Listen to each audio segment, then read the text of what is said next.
Vamos iniciar esse módulo que nós estamos indicando aqui como 2.1 sobre a questão do autodomínio. E sobre o enfoque do autodomínio, vamos trabalhar com a qualidade de decisão.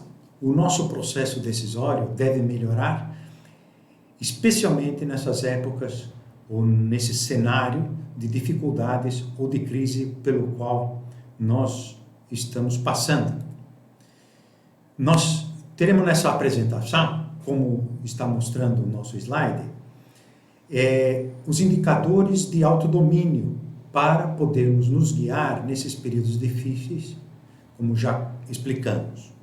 O autodomínio, domínio de si, que é a fonte básica de liderança, de autoliderança, exige o controle próprio e a capacidade que nós vamos focar agora nessa apresentação de decidir com firmeza e critério sob circunstâncias adversas e também muito variáveis que todos nós estamos tendo no dia a dia. Não há receitas prontas, como nós temos alertado também no nosso vídeo inicial, porém há um método para melhorar as nossas decisões de tal maneira que nós atinjamos uma maior eficácia e também maior eficiência no nosso processo decisório. Então, fazemos a assistência do vídeo e depois nós damos o download no questionário de autoavaliação, como estamos indicando aqui, de qualidade de decisão ou qualidade do processo decisório. E vamos, como do primeiro módulo, formular o nosso roteiro de implementação de qualidade em processo decisório que implica nesse autodomínio, isto é, direção clara e muito bem definida para as nossas atividades, tanto pessoais como aquelas do nosso negócio, da nossa empresa ou da posição que nós estamos exercendo atualmente. Vamos fazer uma analogia muito gráfica e muito interessante que pode nos dar a perspectiva de um voo em um avião que vai de um determinado lugar, deve ter um objetivo muito claro, um objetivo definido, lugar para onde nós estamos indo. Quando se tem uma trajetória bem definida, um objetivo claro, a clareza sobre onde nós estamos e para onde nós queremos ir, podemos fazer esse planejamento e definir a rota de voo. Mas essa rota de voo, ela deve ter em conta os problemas, enfim, obstáculos geográficos, o mau tempo, os ventos e tempestades. Então, tudo isso pode ser conseguido não somente para fazer um traçado de uma rota de voo já pré-definida, bem estabelecida, mas também ela deve ser ajustável, como está ocorrendo hoje em dia, às situações contingentes, às situações mutáveis. Há muita mudança, muitas dificuldades, muitas restrições para a nossa atividade. Então, prever os obstáculos, ventos, mau tempo, mas também é preciso, ao longo do percurso, monitorar essas dificuldades, de tal maneira que nós saibamos ajustar com a nossa inovação, com o nosso empenho, tomadas de decisão claras, bem definidas. E para isso nós temos que ter esses bons instrumentos para verificar a posição da nossa viagem. Para isso, como mostra aqui o nosso desenho, nós tendo uma posição de desvio da rota estabelecida inicialmente, nós precisamos retificar o rumo. E essa capacidade de retificar o mundo exige, de qualquer forma, que o objetivo esteja claro, é a monitoração dos possíveis desvios e a mudança do posicionamento da nossa nave para o roteiro mais adequado naquele momento.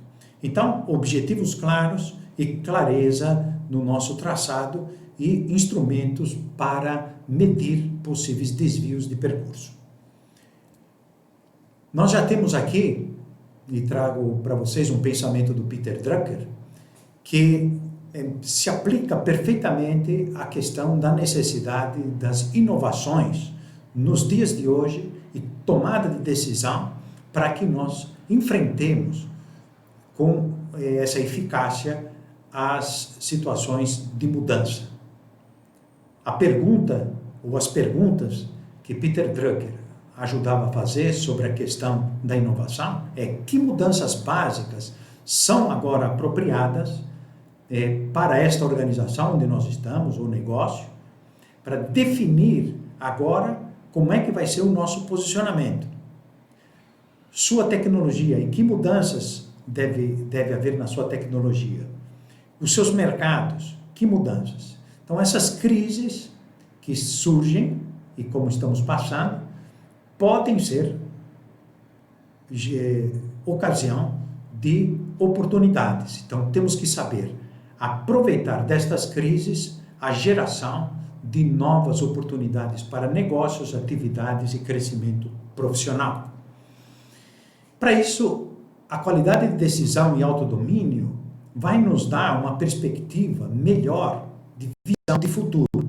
E aqui também trago esse grande estudioso, Joel Barker, que estudou e apresentou e difundiu aquele vídeo sobre a visão do futuro, que utilizamos muitíssimos em nossos cursos de treinamento em empresa. Ele dizia dessa visão de futuro e exemplificava em situações para nações, para escolas, para pessoas e para crianças, para todo tipo de situações e perfeitamente aplicável, a necessidade de ter uma visão de futuro, e traçava algumas características dessa visão que nós pretendemos, ao longo desse vídeo, mostrar como é importante no processo decisório alargar, esclarecer a nossa visão de futuro. Essa visão de futuro deve ser significativa. Essa visão de futuro deve ser também inspiradora, deve motivar e animar tanto a nós como a nossa equipe, as pessoas que estão à nossa volta. Essa visão de futuro não pode ser restrita, mas deve ser abrangente, tendo em conta toda a situação que está ocorrendo à nossa volta, nos nossos mercados, com os nossos fornecedores, com todos os envolvidos na nossa atividade e segmento onde estamos atuando. E deve ter uma visão clara. Quanto mais clara for essa visão, melhor será a condução do nosso barco no meio desse rio revolto, conduzi-lo para Porto Seguro. E essa visão, para que ela seja eficaz e eficiente, deve ser conduzida por líderes, e esses líderes devem compartilhar com a sua equipe, segundo Joel Barker, e que nós temos muitos testemunhos na vida das empresas e da carreira de pessoas nas organizações. Nós temos que, então, saber acertar com o ponto certo nas nossas decisões.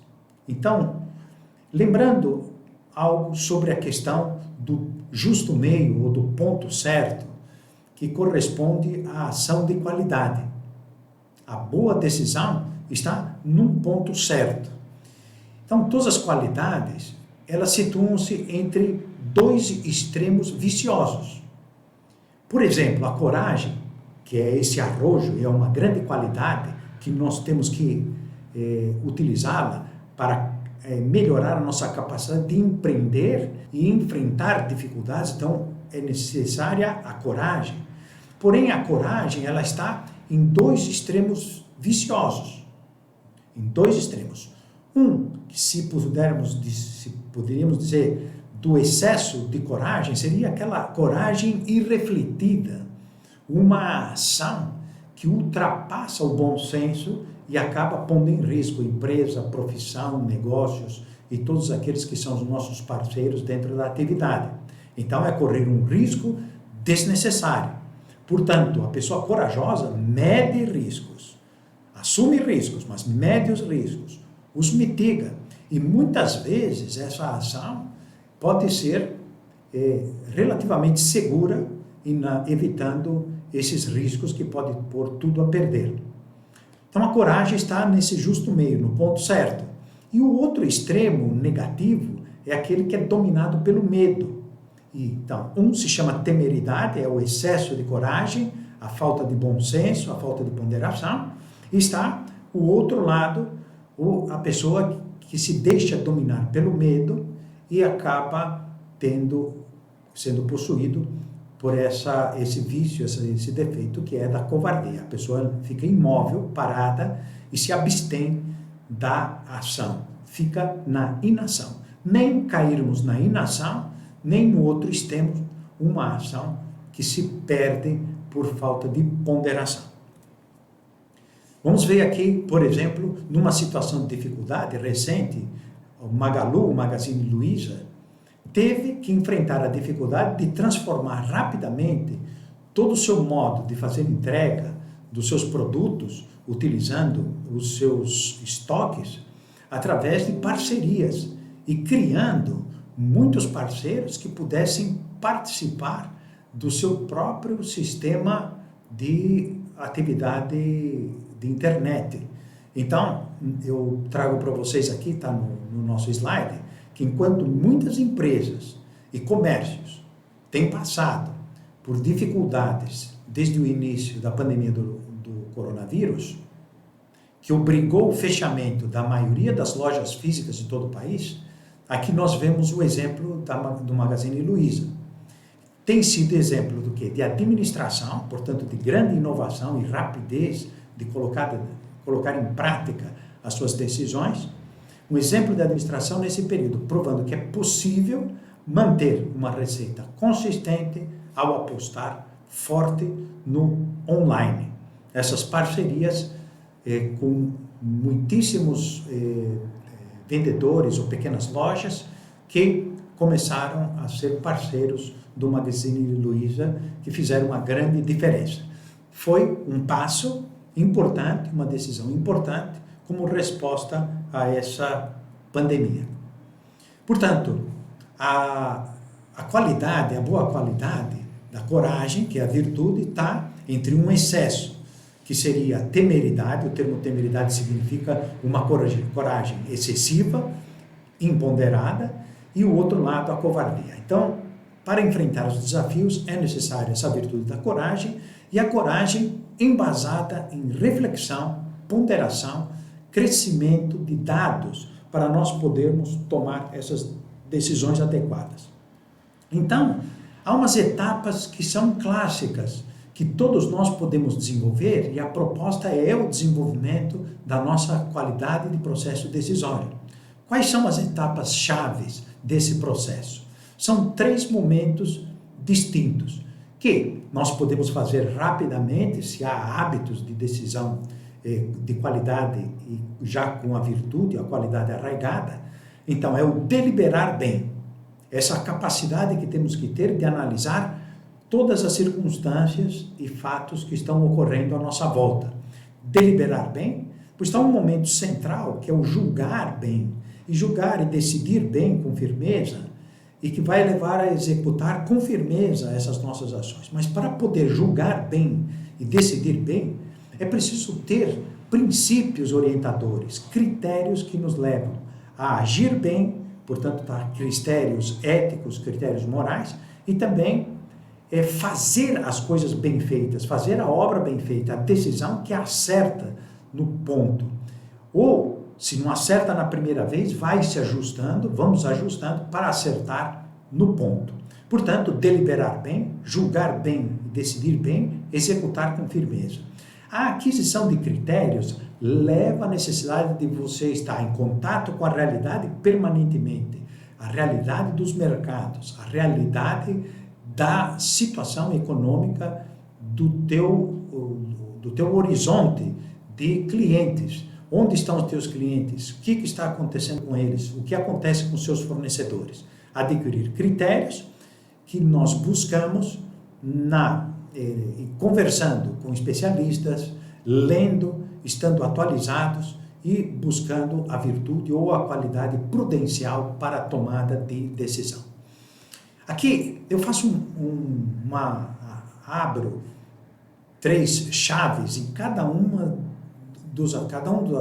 das etapas do processo decisório para que seja de melhor qualidade. Uma pessoa, para deliberar bem, tem que ter uma capacidade de reflexão que podemos dizer, refletir sobre o passado, experiências anteriores, experiência de outras pessoas, refletir poderosamente sobre a situação presente, entendê-la o melhor possível e projetar, ter uma visão de futuro, porque na prática o que temos é só o presente. O passado é uma memória que pode nos ajudar a tomar decisões no presente, e o futuro nada mais é do que uma provocação para que nós, através de ações hoje, consigamos fazer com que esse futuro, de fato, exista. Então, a inovação é algo que já começa hoje, com ações no dia de hoje, para fazer com que exista aquele futuro que nós estamos pretendendo. Para decidir bem, é preciso ter critério, conhecimentos, dados, informações que embasam o nosso processo decisório. E julgar com critério. Esse julgar com critério vai nos fornecer o melhor caminho para implementar uma determinada ação. E executar com firmeza, evitar todo aquele tipo de problema que seja a falta de iniciativa, de diligência, de proatividade. Então, providência, circunspeção é a mesma coisa que visão sistêmica. Ter uma visão de conjunto para poder aplicar, saber qual é o impacto de cada uma das nossas decisões em todos os elementos. E isso é difícil, visão sistêmica. Nós temos que saber que todos os itens estão interligados dentro de uma empresa. A precaução ou cautela, e nós sabemos que em igualdade de condições, ou até inferioridade de condições, uma pessoa que se exerce com firmeza e constância as suas decisões, chega muito mais longe e sempre lidera. E tendo isso em conta, nós vamos pensar que a qualidade de decisão exige poderosamente a objetividade, a capacidade de estar em contato com o real, com a realidade, com os pés no chão. Refletir, analisar, partindo-se do dado e conhecimentos e informações. Então, é preciso desenvolver a capacidade de observar, uma pessoa tem que se observar mais. E na nossa avaliação daquele mix de competências, uma das primeiras questões que nós colocávamos sobre reflexão e análise é a capacidade de observação. Aqui, de novo, nós vamos ver como é que estamos na nossa capacidade de observação e entendimento da realidade. Distinguir o fato real que ocorre e as possíveis opiniões. As opiniões são interpretações daquilo que está ocorrendo e vão ajudar a tomada de decisão, mas as opiniões podem estar falhando se não se atém aos fatos. Distinguir entre o importante e o secundário. Nós temos que decidir naqueles pontos em que o impacto-chave das nossas decisões repercutem tremendamente nos resultados da organização ou no bem da nossa equipe. Buscar informações de valor.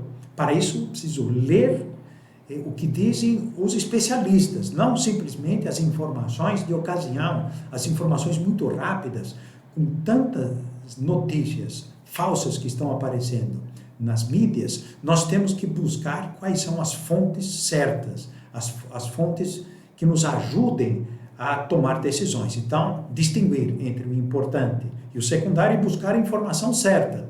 E essa informação, nós precisamos saber analisar quais são as fontes de informação para selecionar fontes que vão nos dar base para a tomada de decisão.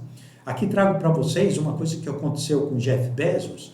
Eles passaram por uma crise, a Amazon, no ano 2001, aquela crise das empresas.com, da internet, aquela grande bolha que fez uma quebradeira enorme.